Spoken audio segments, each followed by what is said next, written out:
بسم اللہ الرحمن الرحیم کما اخرجک ربک من بیتک بالحق وان فریقا من المؤمنین لکارہون۔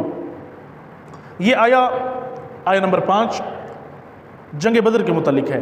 خداوند متعال فرماتا ہے کما اخرجک ربک من بیتک بالحق، کہ جیسے اللہ نے تمہیں حق کے ساتھ تمہارے گھروں سے نکالا تھا۔ یعنی جنگ بدر کے لیے جب رسول اکرم کو حکم دیا گیا کہ اب آپ جنگ بدر کے لیے قیام کریں اور اپنے سپاہی لے کر بدر کے مقام پر پہنچیں اور جنگ کا آغاز کریں، جب یہ حکم اللہ کی جانب سے آیا تو اس وقت مومنین میں سے بعض ایسے تھے جو اس جنگ پر جانے سے کترا رہے تھے۔ توجہ ہے یا نہیں ہے؟ بعض کے بارے میں یہ قرآن کہہ رہا ہے کما اخرجک ربک من بیتک بالحق، ہم نے حق کے ساتھ یعنی حق کی راہ میں آپ کو آپ کے گھروں سے نکالا۔ وَإِنَّ فَرِيقًا مِّنَ الْمُؤْمِنِينَ لَكَارِهُونَ، اور مومنین میں سے بعض پر یہ چیز ناگوار تھی، وہ نہیں چاہتے تھے کہ ہم جنگ پر جائیں۔ اور توجہ فرمائیں کہ وہ جو لوگ نہیں چاہتے تھے، کترا رہے تھے جنگ سے، اللہ نے انہیں بھی مومنین میں سے شمار کیا ہے۔ اس کی بھی ایک وجہ ہے، اللہ نے حکم دیا کہ آپ نے جنگ پر جانا ہے۔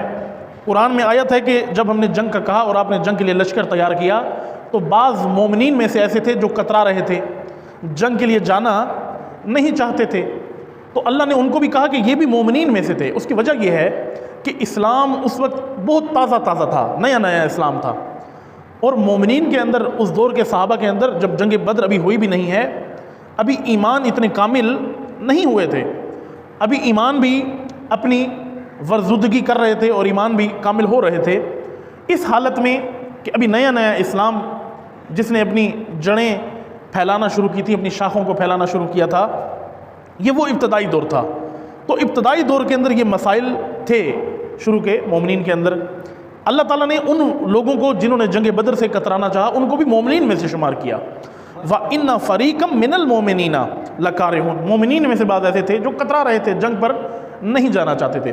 یہ جو لفظ ہے پہلا کما اخرجک، جیسا کہ ہم نے آپ کو نکالا، یہ اشارہ ہے پہلی آیت کی طرف، یسألونک عن الانفال۔ توجہ میری طرف رہے گی تو یہ آپ کو مطلب آپ کی خدمت میں عرض کر سکوں گا۔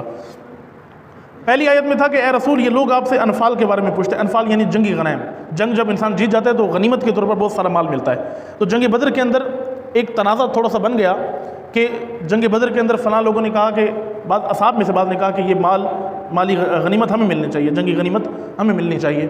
تو آیت میں بعض نے کہا ہمیں ملنی چاہیے، دوسروں نے کہا نہیں ہمیں ملنی چاہیے، ہمارا حق بنتا ہے۔ تو آپس میں اصحاب کے درمیانی تنازع بن گیا۔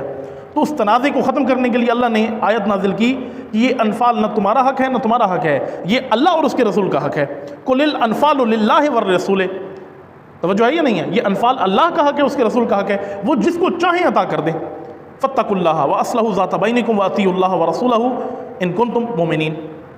تم کیا کرو، یہ اصحاب کو کہا، جنگ بدر کے اصحاب کو کہا کہ تم اس تنازع میں نہ پڑو کہ انفال تمہیں ملے، جنگی غنیمت تمہیں ملے یا ان کو ملے، تم اپنے رسول کی اطاعت کرو۔ یہ جنگی غنیمت اس کا مال ہے، اس کی ملکیت ہے، اللہ کی ملکیت ہے، وہ جسے چاہے عطا کر دے۔ توجہ فرمائیں، یہ جو تنازع بنا پہلی آیت میں جس کا ذکر ہوا، اللہ تعالیٰ فرماتا ہے اسی طرح جنہوں نے جنگی غنائم پر تنازع بنایا، اسی طرح کچھ لوگ جنگ بدر سے بھی کترا رہے تھے، نہیں جانا چاہتے تھے۔